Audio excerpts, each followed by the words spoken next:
There were 7 classes we began to look at in the school of process. Because we said no man appears in this kingdom. Every man you see doing something worthwhile for God went through a process. And so I began to open those classes to us. And that's the class we're actually trying to round up tonight. I said there were 7 classes in the school of process that every believer who will have capacity to advance God's kingdom must go through. There is no boycotting classes in this kingdom. No matter what a man attempts to do, if he fails any class in his manifestation, you can trace it if you have spiritual understanding. You can see a man raising the dead, and so much is happening. But when you look at that man, the lack of character in his manifestation will reveal to you that he has violated some classes in the school of process. And you can see a man with all the character required, but there will be a deficiency in power and in manifestation. Even though his character is correct, the deficiency of power is also a revelation that he violated certain classes in the school of process. So for a man to become a perfect and complete minister, there is a route he must follow. You know, the Bible said the scriptures were given to reprove, to correct, to instruct in righteousness, that the man of God may be complete, thoroughly furnished unto every good work.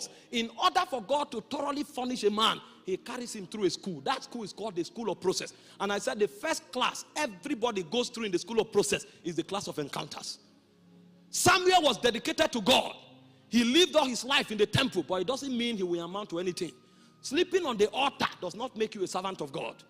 Encounters are the beginning of our journey with God. Even though Samuel, upon his winning, was brought to the temple, dropped at the altar. In fact, in 1 Samuel chapter 3, the Bible said, when the Ewe lamp were gone off, Daniel was still in the temple.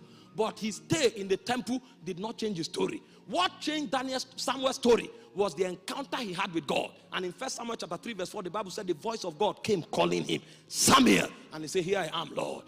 In 1 Samuel chapter 3, verse 21, the Bible said the Lord appeared again to Samuel in Shiloh. The Lord revealed himself to Samuel in Shiloh by the word of the Lord. And if you study 1 Samuel 3:20, it said Samuel was established as a prophet, and all of Israel could bear proof to it. What established Samuel as a prophet? It was the encounters that he had with God.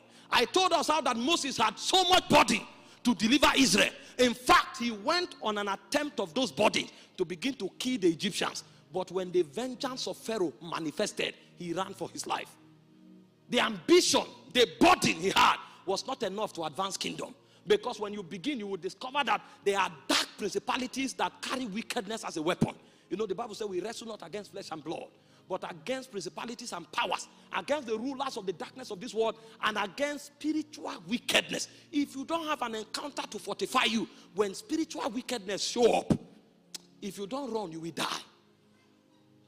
So Moses ran for his life until while he was keeping his father's in-laws' sheep, the Bible said he went to the backside of the wilderness, even unto Horeb, the mountain of God. He said there he saw a bush burning that was not consumed, and God showed up and said, Moses, Moses.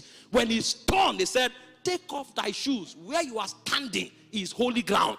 The same Egypt Moses ran from, he came back with a staff. But this time around, the staff he took to the wilderness was not the staff he brought back.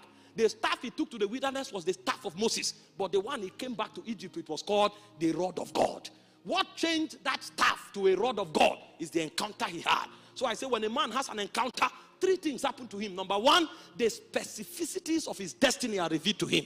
You cannot know the specifics of your destiny until an encounter reveals it to you. The reason is because you will find yourself in a territory and there are many teachers. And to make things worse, most of your teachers are invincible beings. You will not know who teaches you that it is good to have immorality. You will never hear anybody tell you that immorality is pleasurable. But there are invincible teachers that can manipulate your emotion. There are territorial teachers that the moment you enter a territory, they begin to alter the energy balance of your soul. And you can come to a place, all of a sudden you start feeling as if you want to do something you have never done before. The reason is because there are many teachers walking on the face of the earth. And those teachers will teach you many things that is not part of the blueprint of your destiny. And in order to go past the veil of darkness and receive instruction from the teacher who was in the studio of eternity when you were formed, you need an encounter. That's why I said to Jeremiah, before you were formed in your mother's womb, I knew you. I know your father is a priest, but captured in the lexicon of your destiny, priesthood was not a part of it.